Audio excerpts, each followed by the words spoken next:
Hello, I'm a little hippie, and today is a special video because I'm going to be talking about that which I fear most as a reader, aka those books I fear most as a reader, or at least am intimidated by.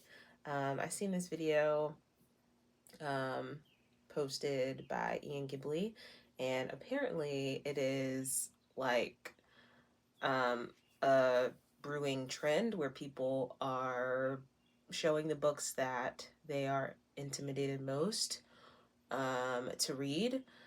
And so there are 10 of them. So I have 10 plus one honorable mention just because, yeah. So we're going to go ahead and begin. Number one, we're going to start with the big boy, the biggest boy on the list. Oh, no, wait. Now, we're going to start with the biggest boy on this list. We're going to go ahead and start with Alexander Dumas, The Count of Monte Cristo. I've heard so much about this book. Um, I've heard that it is amazing. And the very small amount of people I have seen on YouTube, which is just one person, that has finished it, they really, really, really, really, really enjoyed it. And I want to read it. It's not really the size of the book that has me intimidated by it. It is the fact that it is a translation. The translations are really difficult because people are like, "Oh, you got to read a certain translation to get the best read off of it." And I do believe that, coming from the reference point of reading the Bible, for instance. The best translation of the Bible is the KJV, obviously. And like you go between it and the other translations, these newer translations, and you're just like, nah, it's not even the same. It's not even the richness that's there in the Bible. All of the spirit that's in the Bible is just gone when you read these newer translations. They just sound dumb in comparison to the KJV. And so I feel like that will be true with translated fiction. So I always have an issue with translated fiction, especially when it's difficult to find um, the translation you want, let's say in audio or digital. So I will read this eventually whenever I can find a matching digital and audio copy of it. But until then, I'm gonna wait this one out. This isn't an issue of translation because it's American fiction. We have East of Eden by John Steinbeck. I really like John Steinbeck's writing style. He's one of those classic writers who has a very simplistic style of writing, very easy to be understood, very straightforward. His prose is just, it's beautiful in all of its simplicity. It's not super wordy, it's not very pretentious. It's just what you see is what you get. And I enjoy that with John Steinbeck. And I've had really profound readings of two of his works that I've read so far. So I do want to read this. It's just that this one is 600 pages. This is actually the biggest book on this list. We have Leo Tolstoy's War and Peace. Um, it's just one of those books, and everybody I've ever talked to has agreed it's just one of those books that you want to read. But I mean, would you look at it? It's huge. It might even be more pages than the Bible.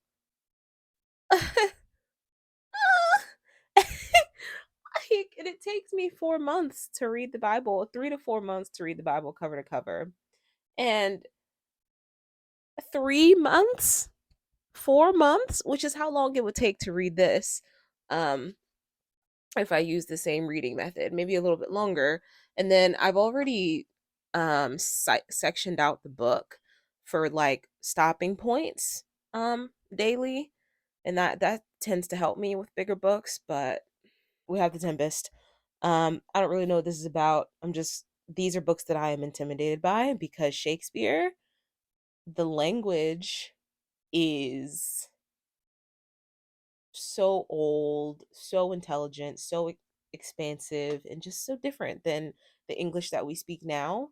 And it's one of those things where I just know, you have to slow down and you have to read it super slow in order to get everything. And so we have The Tempest, created by this language. We have Hamlet, of course, which I really, really, really want to read. Got The Merchant of Venice, at The Taming of the Shrew. Yeah, Taming of the Shrew. And I'm gonna probably do a video of my Shakespeare collection so far, eventually, or pretty soon, actually. So I'll go into more detail about that stuff. And then next, we've got more Russian lit. We've got Russian lit by a Russian author that I have successfully read one of their books and just can't stop talking about it. The first time I ever read even just a quote from this author, I was like, I'm going to like them. I'm going to like their writing. This is going to be great. And that is The Brothers Karamazov by Fyodor Dostoevsky. I really like Fyodor Dostoevsky. I really, truly do. It's going to take me some time to get through my idiot study. But yes, I am still intimidated, even though I know I love Dostoevsky's writing. He's a little bit of everything. He's intellect, he is philosophical, he is humorous. Um, where he gets into society and demonstrating how these things, these societal norms, or the societal norms in Russia at the time, can affect people. He gets into that. You can tell he was someone that was really immersed in the Russian culture, and it's just so fascinating. It's very fascinating. So I want to read The Brothers Karamazov, especially given his very strong opinions on philosophy and religion and just life and death even. So this is intimidating. I think this is like, how many pages is this? This is over 900 pages. So of course I am correct in being like, next we have another Fyodor Dostoevsky. We have Crime and Punishment. I'm just intimidated by his work. I am. I just am. So we have Crime and Punishment. Look at that. That's so cute. I love that. But yeah, we have Crime and Punishment by Fyodor Dostoevsky. We've got Don Quixote by Cervantes. And yeah, I started reading this already. I got like 30 pages in, which is like, huh. And I was really enjoying it. I was really liking it. But then I was just like, damn, this is 900 pages. Am I really prepared to read a 900-page book? I don't think so. Because the thing with me is that I have to prepare myself to read something like that. I have to establish in my mind that I'm going to read this, because even though I'm reading this big book, I make videos, I still need to be able to make content. And I can't do that if I'm just reading one huge book, So I have to be reading multiple things at once. And so I really have to prepare myself for reading things like The Brothers Karamazov, East of Eden, Cervantes, Don Quixote, um, The Count of Monte Cristo, Moby Dick, even. I have to prepare myself for that kind of thing and get ready to be reading a lot. And sometimes I'm just not in the mood for that. I'm a little bit and a teeny bit and a little teeny bit of a slump lately, which I'm gonna make a video about as well. But yeah. Okay, so the two honorable mentions are, now that we're finished with the main list, it's gonna be Mansfield Park by Jane Austen. It's not just this book in particular, it's just Jane Austen as an author. This is a book that I've started as well, if you can see the tabs in there, because her writing style is a little bit more complex than what I'm pretty much used to.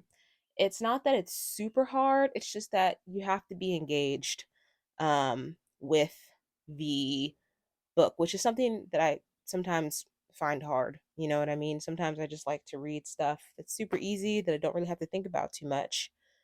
but you can't do that with Jane Austen. So she's an honorable mention. Another honorable mention, it's not this book in general, but it's just the author and all of their works in general. That's going to be Oliver Twist by Charles Dickens. I mean, his writing style is just